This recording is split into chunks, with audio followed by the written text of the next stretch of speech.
And now please remember the men and women that went before you, that paved the way for your glory and fortune. John Cleese created some of the funniest moments in television history. But at 85, his life tells a different story. Despite making millions from Monty Python and Fawlty Towers, he's surprisingly poor. 3 brutal divorces cost him $25 million. His third wife got more money than he kept. Now he works endless tours just to survive. He calls them his Alimony Tours. The comedy legend who made us laugh for decades can't afford to retire. What really happened to his fortune? The truth will shock you. John Cleese was born on October 27, 1939. In the seaside town of Weston-super-Mare, Somerset. His childhood home at 27 Locking Road looked like any ordinary suburban house. But inside was a family shaped by strict routines and middle-class respectability. His father, Reginald Francis Cleese, had changed the family name from Cheese to Cleese, a decision meant to avoid the teasing that came with such an unusual surname. Reginald worked as an insurance salesman for the Prudential Assurance Company, moving from door to door, collecting small weekly premiums. The job paid the bills, but it was modest work that left the family in the lower middle class. His mother, Muriel Evelyn Cross, was a homemaker who cared deeply about appearances and social propriety. Together, they created a home where financial worries were common and social respectability was everything. These early pressures shaped Cleese's sharp eye for the humor in class, rules, and the absurd routines of everyday British life. By the time he turned 12, Cleese was already 6 feet tall. His unusual height made him stand out in every setting. At St. Peter's Preparatory School, his classmates called him Skyscraper and Beanpole, and teachers often drew attention to him simply because he towered over the rest. Even practical things became difficult. His uniforms had to be specially ordered. He could not fit comfortably at the standard desks, and in school photographs, he stood out like an adult misplaced among children. Instead of feeling proud, he grew self-conscious, trying to shrink himself by slouching. The constant teasing left scars, but it also planted the seeds of the physical humor that would later make him famous, especially in his exaggerated walks and movements on stage and screen. The bullying he faced pushed him to develop a sharp wit. At first, it was only a way to survive. A well-timed remark or a clever joke could turn the moment around and even make his tormentors laugh. He practiced lines and expressions in front of his bedroom mirror until he could deliver them with perfect timing. His mother worried that his quick tongue might get him into trouble, but his father quietly saw it as a tool for survival. Over time,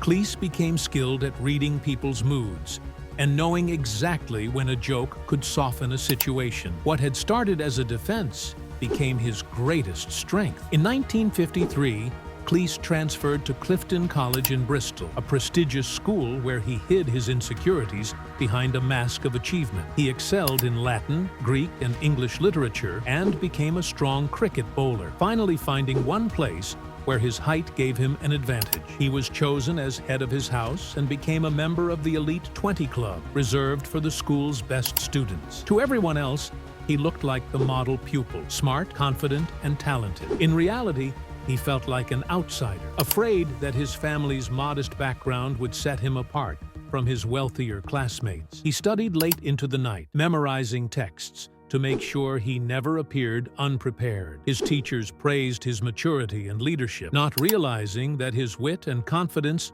were carefully built defenses forged from years of struggle. In 1958, Cleese earned a place at Downing College, Cambridge, to study law, though Pembroke College had been his first choice. Because so many students who had postponed their studies for national service were entering at the same time, he had to wait 2 years before starting. During that time, he returned to his old preparatory school as a teacher. When he finally arrived at Cambridge, he set his sights on the famous Footlights theatrical club. At first, he was rejected, but he persisted. Teaming up with fellow student Alan Hutchison, he wrote material for the 1961 revue show, and by 1962, he had become registrar of the club. What began as an attempt to pursue law soon revealed his true path. It was there that he met Graham Chapman, a partnership that would change comedy history. Their writing process was unusual. Cleese would do most of the work, while Chapman stayed quiet for long stretches, before suddenly offering an idea that often transformed the sketch. One of the most famous examples was the Dead Parrot sketch. Cleese originally wrote it about a broken toaster, but Chapman suggested replacing it with a dead Norwegian blue parrot, turning it into one of Monty Python's most memorable pieces. In 1963, Cleese and the Footlights troupe staged A Clump of Plinths at the Edinburgh Festival Fringe. The show was a success, and later moved to London's West End on July 10th of that year. It was retitled Cambridge Circus, a name that confused some audiences who thought it referred to the actual location. The cast included future stars Tim Brooke Taylor, David Hatch, Bill Oddie, Chris Stewart Clark, Joe Kendall, and Graham Chapman. The show toured New Zealand in the summer of 1964, where they recorded a television special and 4 radio programs later broadcast that November and December. Soon after, the troupe performed on Broadway in September, and then moved off-Broadway. Their biggest exposure came when they appeared on The Ed Sullivan Show in October 1964, performing for a huge American audience. An album of their sketches and songs, produced by George Martin, had already been released by Parlophone in 1963, adding to their success. Cleese later admitted in his autobiography that during the Cambridge Circus tour in New Zealand in 1964, at the age of 24, he lost his virginity. He described it as a surprising and almost accidental moment, shaped more by chance than pursuit. He explained that his hometown of Weston-super-Mare had been a very asexual atmosphere, and that before Cambridge, he had little opportunity for romance. This late start revealed a different side of him, socially awkward and cautious, more passive than people imagined. After Cambridge, Cleese joined The Frost Report in 1965 with Graham Chapman. The writing team was filled with talent, including Eric Idle, Terry Jones, Michael Palin, Bill Oddie, Tim Brooke Taylor, Barry Cryer, Marty Feldman, Ronnie Barker, and Ronnie Corbett. The group became a powerhouse of British comedy. On April 7, 1966, Cleese performed in the famous Class sketch, standing alongside Ronnie Barker and Ronnie Corbett, their differing heights perfectly symbolizing the upper, middle, and working classes. At 6 feet 5 inches, Cleese embodied the upper class with his commanding presence. The sketch became a classic, with the British Film Institute later praising its simplicity and sharpness. In 1969, British television changed forever. On October 5th, Monty Python's Flying Circus premiered on BBC One, and it was nothing like anything audiences had seen before. The first episode had been recorded a month earlier, on September 7th, and it began what would become 45 episodes across 4 series. It wasn't just another comedy show. It tore apart the usual way of doing sketches, ignoring neat punchlines and tidy stories. Instead, it flowed like a stream of random ideas, jumping from one absurd moment to another. The group had rare creative freedom, and they used it to test how far comedy could go. People later compared their impact to what the Beatles did for music. By the time they received the BAFTA Award for Outstanding British Contribution to Cinema in 1988, their status as comedy revolutionaries was beyond doubt. One of their most famous moments came with the Dead Parrot sketch in the episode called Full Frontal Nudity. The joke about a shopkeeper refusing to admit that a parrot was dead became more than comedy. It became part of British culture. Years later, even Prime Minister Margaret Thatcher quoted it in a speech, though she didn't really understand the joke. Audiences loved it so much that people would recite the lines along with the performers when it was staged live, making it almost impossible to perform. Behind the laughter, though, the group faced serious struggles. Graham Chapman, one of the brightest talents in Monty Python, was battling alcoholism that grew worse as the series went on. By the 3rd season,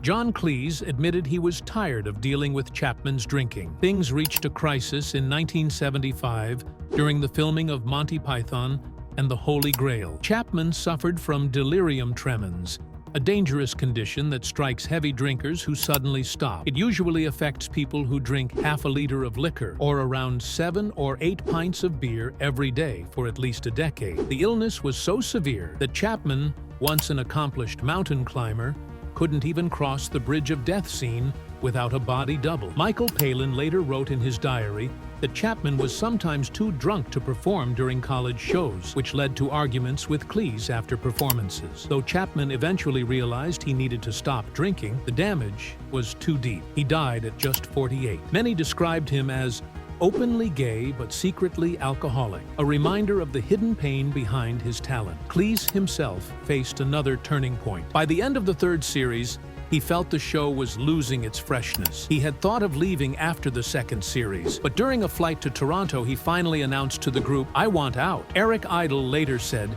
Cleese was the kind of man who got bored more quickly than the others and never cared about being liked. Cleese admitted he thought only 2 sketches from Series 3, Dennis Moore and Cheese Shop, were truly original, while the rest felt recycled. Although he was credited on 3 episodes of the 4th series, he had officially stepped away. The difference was obvious. The earlier seasons had 13 episodes each, but the 4th ended after just 6. Even the show's title was shortened to simply Monty Python in the credits, marking the end of an era. Basil Fawlty became one of the most unforgettable characters ever to appear on television. He was a hotel owner who seemed to hate hospitality, treating guests more like problems than customers. Played by John Cleese, Basil was a cynical and sharp-tongued snob who wanted his hotel to attract high-class visitors, but his own temper constantly pushed it into chaos. Cleese's performance was so good that he won the British Academy Television Award for Best Entertainment Performance in 1980. In 2001,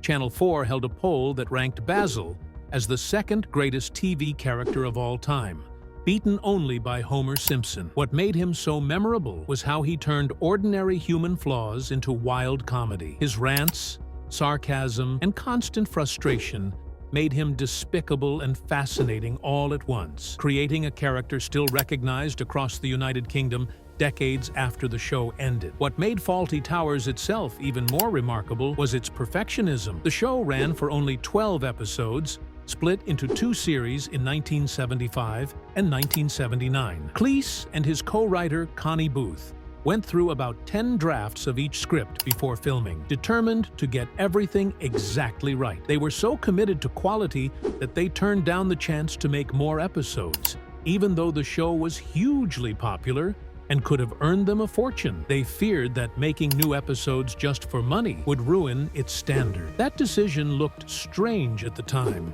especially since there was a 4-year gap between the 2 series, but it paid off. In 2000, the British Film Institute named Fawlty Towers the greatest British television series of all time, proving that their choice for quality over quantity gave the show a timeless place in history. The inspiration for Basil Fawlty was shocking in itself. Cleese based the character on a real hotel owner named Donald Sinclair, a former Royal Navy lieutenant commander who ran the Gleneagles Hotel in Torquay. In May 1970, the Monty Python team stayed there while filming Flying Circus, and the experience was so terrible that it became comedy gold. Sinclair's behavior was almost unbelievable. He once threw a bus timetable at a guest who asked when the next bus would arrive. When Eric Idle's suitcase ticked because of an alarm clock, Sinclair hid it behind a wall in the garden, convinced it was a bomb. He even told Terry Gilliam that his table manners were too American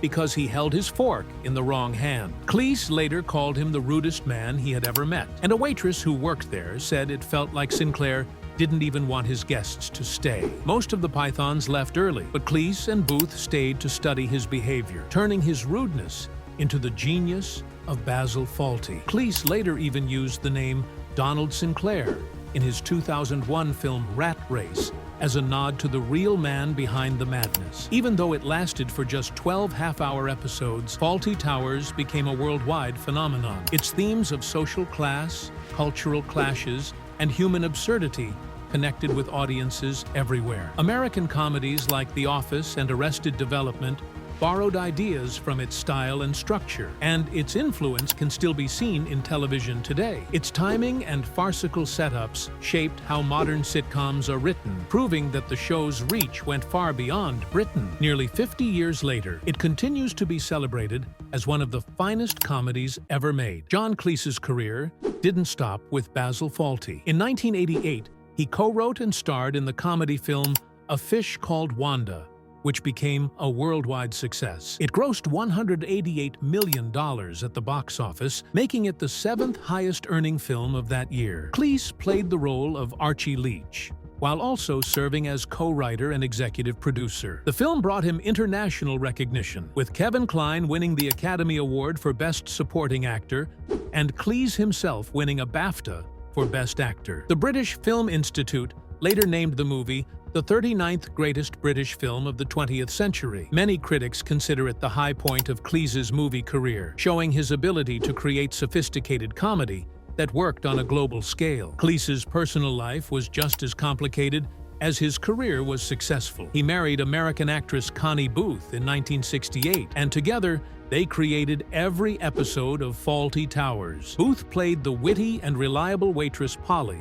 while Cleese became the neurotic Basil. They divorced in 1978 but stayed on good terms, with Cleese later admitting there had been a lot of love in their marriage. However, things became tense decades later, when Booth revealed that she only learned about Cleese's plans for a new Fawlty Towers project in 2023 from the newspapers, rather than from him directly. She said she was shocked to hear that Cleese would be writing it with his daughter Camilla, showing how complicated their relationship remained even after so many years. Cleese has admitted that in romance he was often passive, saying his first marriage almost felt like something that simply happened to him. This pattern followed him through his later relationships and came at a huge cost. Across 3 divorces, he lost an estimated £25 million. His third divorce alone, from Alice Faye Eichelberger, cost him over £12 million. He openly admitted that he didn't understand money and didn't find it very interesting, which left him vulnerable. He relied on others to handle his finances, and sometimes that worked well, but in other cases, it turned out to be disastrous. His second marriage, to American actress Barbara Trentham, lasted from 1981 to 1990. While his divorce from Connie Booth had been handled with fairness and no lawyers, his split from Trentham was far more costly. It marked the beginning of the legal and financial struggles that would grow even worse in his third marriage. When John Cleese first met Alice Faye Eichelberger in 1990, he had no idea how much she would change his life. At the time, she was living in a small council flat on the 3rd floor in London with her 2 sons from a previous marriage. She wasn't wealthy then, but she carried a presence that came from her long career as a psychotherapist. She had studied under Anna Freud at the Hampstead Clinic and earned 2 master's degrees in educational psychology from Baylor University. She had also been practicing for more than 30 years, which gave her an expert understanding of the human mind. Early in their relationship, she warned Cleese that she had what she called a black heart, and even said that he would see it if he ever dared to leave her. At the time, it sounded like a strange, almost playful comment. Later, it would become clear that it was the most honest warning she ever gave him. They married on December 28, 1992, and stayed together for 16 years. Those years should have been among the best of Cleese's life. His career was at its peak, with Monty Python and Fawlty Towers already cemented in history, and films like A Fish Called Wanda bringing him millions in royalties. He built a fortune during those years, buying a beautiful home in Holland Park, London, without a mortgage, and adding properties in New York and California. Yet, despite all the wealth, the reality of the marriage was very different. Alice Faye contributed almost nothing financially. Cleese himself later remarked, "I got off lightly. Think what I'd have had to pay if she'd contributed anything." The truth was that for 16 years, he was unknowingly building an empire that would later be split apart in one of the most painful ways imaginable. When their marriage ended in January 2008, the divorce settlement was brutal. Cleese was forced to hand over the equivalent of about $20 million. The deal included £8 million in cash and assets, a New York apartment, a £2 million house in Holland Park, and half of a Santa Barbara beach house. On top of that, he had to make yearly payments between £600,000 and £900,000 for 7 years, ending in 2016. The numbers were staggering. The result was that Alice Faye became wealthier than Cleese himself, even though they had no children together. and she had played no role in creating his success. Cleese admitted in frustration, "What I find so unfair is that if we both died today, her children would get much more than mine." California's community property laws had allowed what he described as a financial massacre. It shattered his retirement plans and pushed him back into work in his 70s. Before the divorce, Cleese's Holland Park home stood as a symbol of everything he had earned from decades of comedy. Afterward, that dream disappeared. He was forced to move into a modest flat in Sloane Square with a mortgage. It wasn't just a new address. It was the loss of security and stability he had worked for all his life. He admitted later that despite an estimated worth of around £20 million, he didn't own a home or even a car. "I'm surprisingly poor," he confessed. The stress became so heavy that Cleese said he had suicidal thoughts and even sought treatment at a clinic after the divorce. To cope with the financial blow, he created what he openly called the Alimony Tour. It began in Cambridge on May 3, 2011, and went through cities including Birmingham, Bath, Liverpool, Oxford, Leeds, Edinburgh, and Glasgow, finishing in Bristol. At 71, instead of resting in retirement, he was traveling the world to pay off his ex-wife. Critics noticed his exhaustion. The Times described the show as perfectly pleasant, but lacking the spark that had made him famous. The Daily Mail said he appeared pathetic, in the true sense of the word. The comedy site Chortle added that he seemed to be pleading penury and had not even memorized the script, reading instead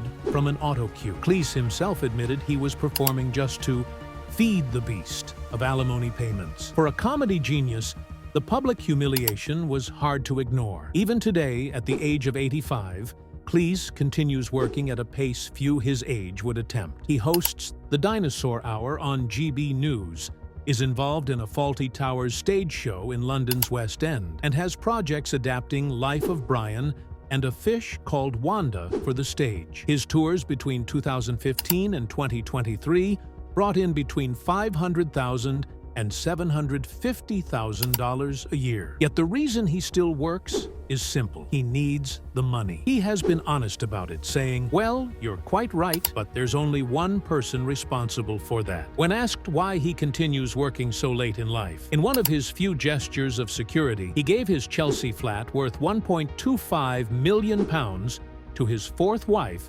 Jennifer Wade, a jewelry designer 31 years younger than him, whom he married in 2012. He explained that he wanted her to feel safe. "I did it to make her feel secure. The greatest, saddest thing about our world is how many women feel unsafe. That's not a good society." The flat represented a huge part of what he had left, and he admitted the choice left him with little of his own. Yet for him, it was worth it if it eased her worries.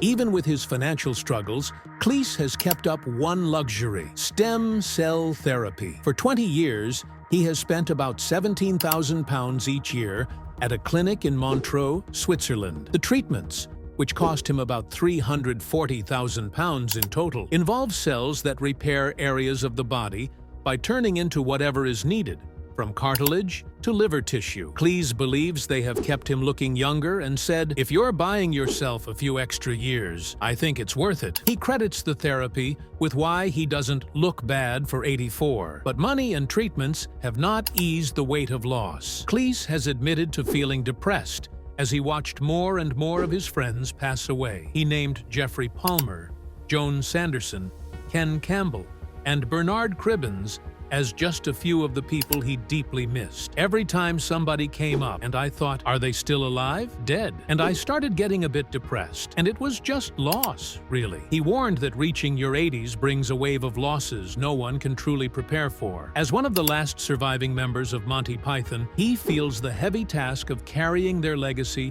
while watching those who shared the journey vanish. John Cleese has faced more than one cancer scare in his life. The most recent came in June 2020, when at the age of 80, he had surgery to remove a cancerous tumor from his leg. He treated the moment with his usual dark humor, telling fans on Twitter that it was a minor operation and joking that at his age, this sort of thing seemed to happen every week. His surgeon added to the moment by quoting a line from Monty Python and the Holy Grail, telling Cleese, "'Tis but a scratch." It wasn't the first time he had confronted the fear of cancer. Back in 1996, though some reports say It may have been the 1960s. He had a prostate cancer scare that left him deeply aware of how fragile life could be. From that point on, he often said he lived as if he could be gone at any moment. The removal of the tumor from his leg was described as minor, yet it marked an important point in his health journey. His ability to talk about it in a matter-of-fact way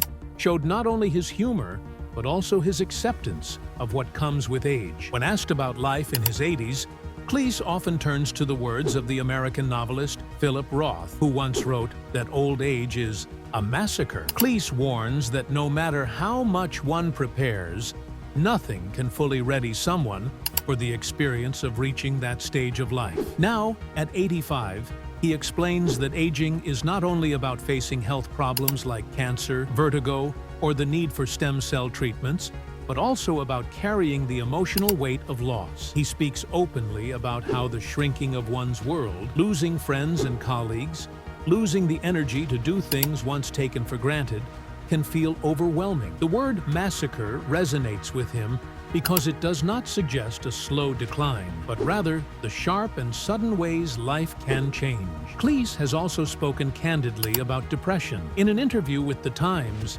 he admitted that the deaths of his comedy colleagues and friends left him deeply shaken. He listed names like Jeffrey Palmer, Joan Sanderson, Ken Campbell, and Bernard Cribbins, saying that every time he thought of someone, he would discover they were gone. He described the pattern as painful and admitted that the sense of loss built up until it became difficult to handle. For him, it was not just grief over individual deaths, but the heavy realization of losing an entire generation of people he had worked with and cared about. He has even considered returning to therapy with a Jungian analyst, believing that Jung had valuable insights about the second half of life and the awareness of approaching death. His openness about depression is striking, given that many from his generation often avoided speaking about mental health. In 2023, Cleese found himself at the center of controversy when he refused to cut the Loretta scene from his stage adaptation of Monty Python's Life of Brian. The scene, written decades earlier with Graham Chapman, shows Eric Idle's character wishing to be called Loretta and to have babies, while Cleese's character dismisses the idea as ridiculous. During a table reading in New York in 2022, several Tony Award-winning actors told him he should remove it. Cleese pushed back, saying that for more than 40 years he had never heard a complaint, and now suddenly it was deemed unacceptable. He insisted he had no intention of cutting it. Some critics, including Elon Musk, called the scene anti-trans, while others argued that it actually showed the group ultimately supporting Loretta. For Cleese, keeping the scene was less about the content itself and more about standing against what he sees as unnecessary censorship. Then, in April 2025, at the age of 85, Cleese delivered one of his most fiery outbursts. He called out what he described as joyless people who he believes are ruining comedy. He was particularly angry about critics who shut down his plan for a stage musical of a fish called Wanda. Speaking to the Sunday Times, he argued that all comedy is critical by nature, and that the humor comes from pointing out human flaws. He explained that people who are always kind and cooperative may be admirable, but they are not funny, and that it is in our faults that comedy finds its place. To him, critics who call comedy cruel are missing the point entirely. He has often said that audiences today are more sensitive than ever, which he finds ironic since Life of Brian was banned outright in several countries when it first came out. His comments show how firmly he has positioned himself against what he calls the new rules of comedy, insisting that laughter should never be policed out of existence.